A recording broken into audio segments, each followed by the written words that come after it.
I need to tell you something before this video starts, something I've never told anyone outside of my closest friends. At 52 years old, I had $800 in savings. Not $800 extra, $800 total. That was everything.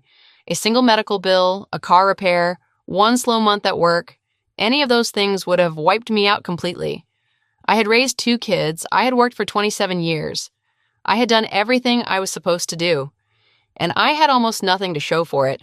That number, $800, sat in my bank account like an accusation. Like proof that I had failed at the one thing adults are supposed to figure out: money. The system never sat me down and explained the rules. No one did. So I played the game blind for 3 decades, while the gap between where I was and where I needed to be kept growing wider every year. I'm not telling you this for sympathy. I'm telling you this because I know some of you are sitting with a number just like mine. Maybe it's $600, maybe it's $2,000, maybe it's 0. And you've been carrying the weight of that number in silence, convinced that it's too late. Convinced that the window already closed. It didn't, and I'm going to show you exactly why, because 7 years later, my life looks completely different. Not because I got lucky, not because I inherited money, not because I found some secret investment that nobody talks about, but because at 52, with $800 and a lot of fear, I decide to stop drifting and start building. My name is Claire, and this is my rescue plan. Let me take you back to where it started. The summer I turned 52. My youngest left for college. The house went quiet in a way I hadn't anticipated. And in that quiet, I finally had space to look at my life clearly. Not the emotional parts, I had made peace with those. The financial parts, the parts I had been too busy, too tired, or too scared to face. I sat down one Sunday morning with a cup of coffee and 3 months of bank statements.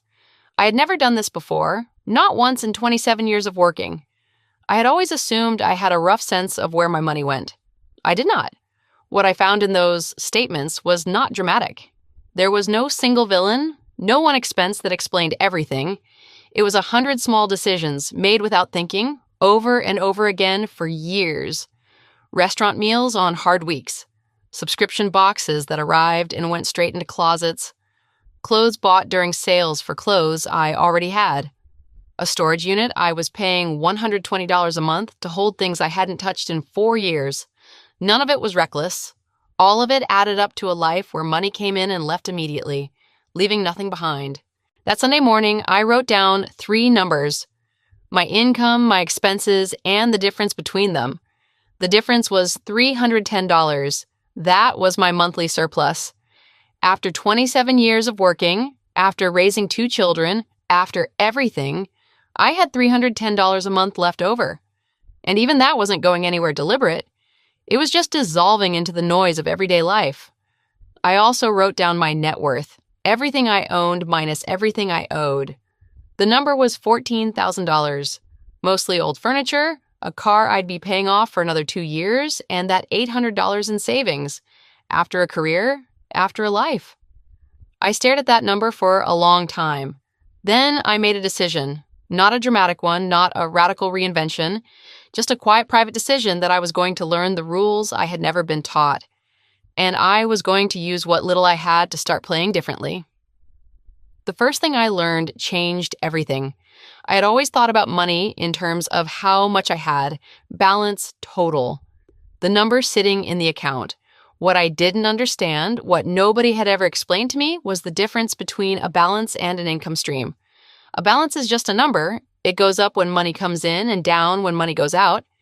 And it depends entirely on your job to keep refilling it. If your job stops, the balance stops. That's it. That's the whole system most working people are living inside of without realizing it. An income stream is different. It's money that comes in whether you work or not. It comes from assets you own, things that generate cash on their own, dividend-paying stocks, bonds, real estate, businesses. When you own enough of those things, you stop depending on any single source to survive. That was the shift. I stopped asking how much money can I save and started asking how much monthly income can I eventually build from what I own. It sounds simple. It changed everything about the choices I made next. Here's where the math came in, because you need to understand this before you look at any fund or stock or account. Dividends are cash payments that certain companies send to their shareholders, usually every 3 months. When you own shares of a dividend-paying fund, you get paid just for holding those shares. The company doesn't need you to sell anything. You don't need to do anything. The money arrives. The goal of a dividend income portfolio isn't to find the highest payout possible, it's to build a stream of cash that grows over time from companies stable enough that they keep paying through recessions, market downturns, and uncertainty. Quality matters far more than yield. I started researching what that actually looked like in practice. My first dollar went into a high-yield savings account, not because it was going to make me rich, because I needed a base, a buffer, something that would stop me from raiding any investment the moment life created a bill I hadn't planned for. I opened an account at an online bank paying around 4% annually. I set a goal of $8,000, roughly 4 months of my bare survival expenses, housing, utilities, groceries, transportation, insurance, nothing extra, just survival. I automated a $200 transfer every month the moment my paycheck hit, not after I paid everything else, before. That was the first habit I built. Pay yourself first, not because it's a nice idea, but because if you wait until the end of the month, there is no money left. There is never money left. That emergency fund took me about 18 months to fill. During that time, I didn't touch it once. Not for a vacation, not for a sale, not when my refrigerator made a noise that worried me. I kept a separate small buffer in checking for small surprises and left the savings account alone. The reason this matters isn't psychological, it's mathematical. When people have no buffer, they sell investments at the worst possible time. A market dip comes, a real expense hits, panic sets in, and they cash out at a loss. The emergency fund is not separate from the investment plan. It is part of it. It protects the whole thing from being derailed by normal life. While I was building that fund, I was also learning. Every lunch break, every evening after dinner, I read about index funds, dividend investing, compound growth, expense ratios. I didn't understand everything immediately, but I kept going back until I did, and I started small, quietly. Before the emergency fund was even full, I opened a Roth IRA. A Roth IRA is a retirement account that works differently from a traditional one. You contribute money you've already paid taxes on. The money grows inside the account completely tax-free, and when you withdraw it in retirement, you pay no taxes on any of it. Not on the contributions. Not on the decades of growth. None of it. For someone at 52, this matters enormously. If you build a portfolio that throws off $700 a month in dividend income inside a Roth IRA, that $700 comes to you tax-free in retirement. Every dollar stays whole.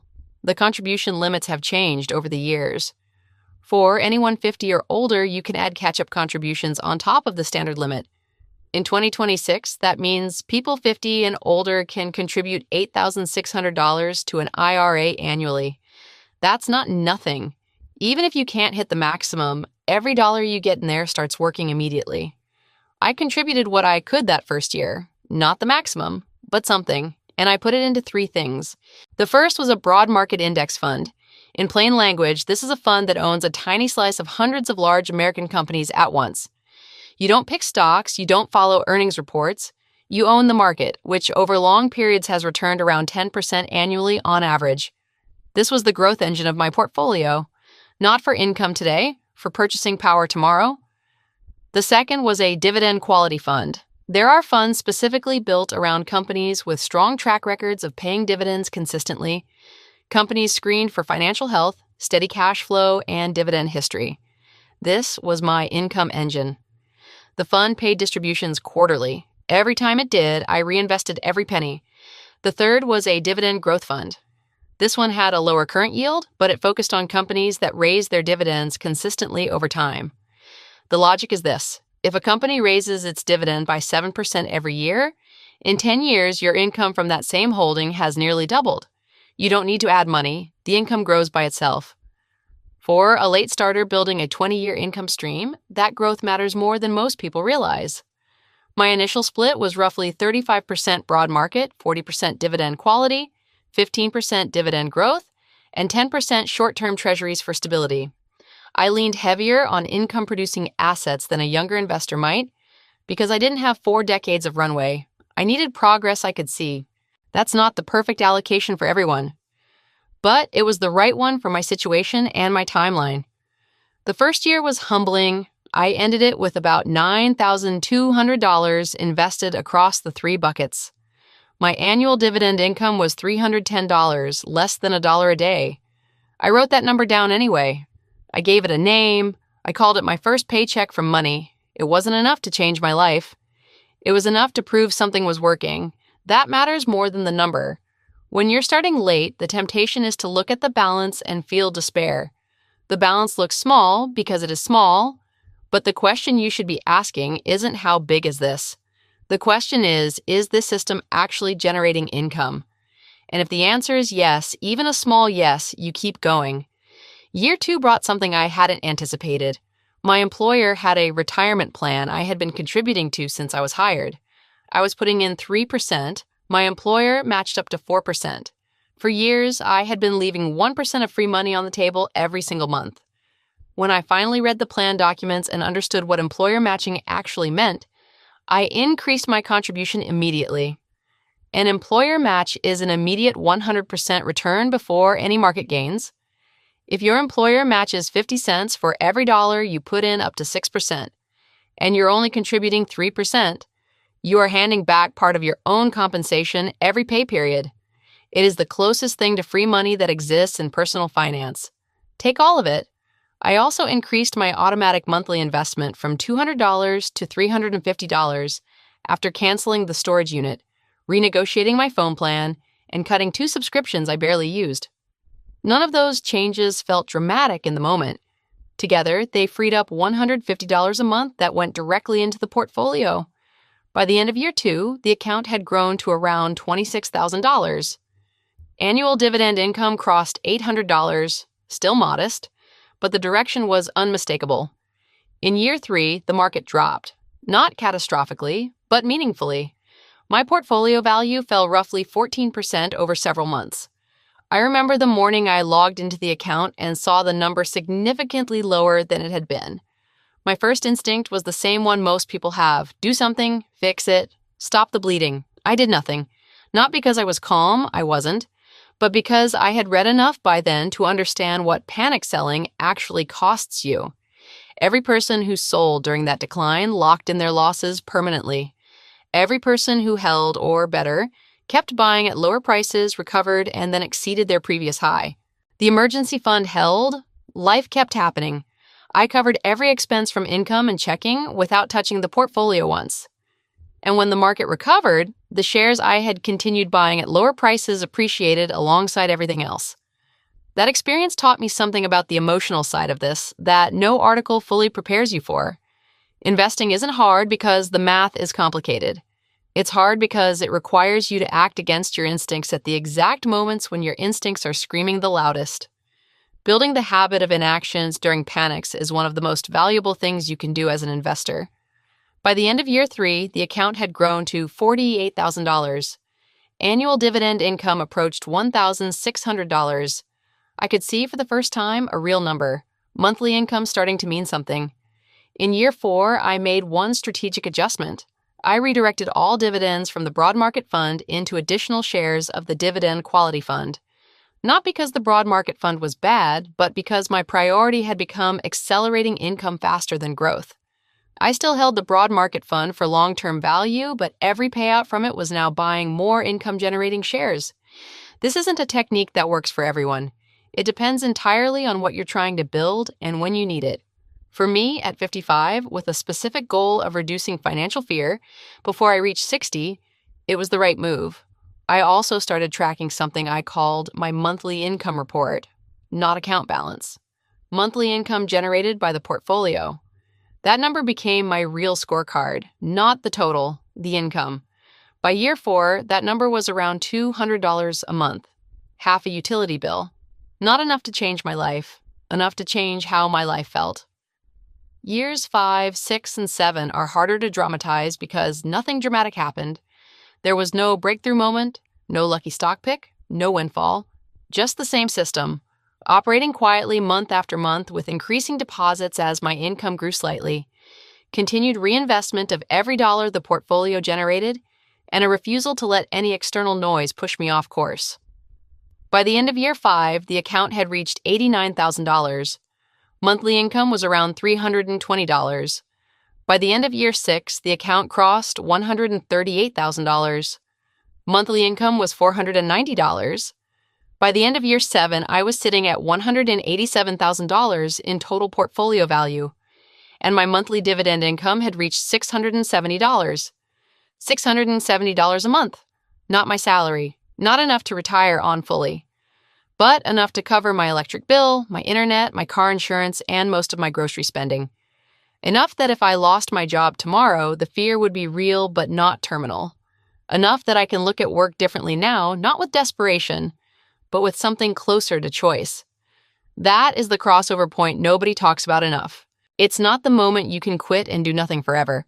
It's the moment your portfolio starts carrying a portion of your life that used to depend entirely on your labor. That moment changes the emotional contract between you and your work, between you and your future, between you and your own sense of stability. I am 59 now, not retired, still working, but I'm working differently than I was at 52. Because the portfolio is running beside me, and every month it gets a little louder. Here's what I want you to take from this. You do not need to be a financial expert. You need 3 things and only 3 things. The first is a damage-proof foundation, an emergency fund of 3 to 6 months of survival expenses, kept separate, kept untouched, kept building before anything else.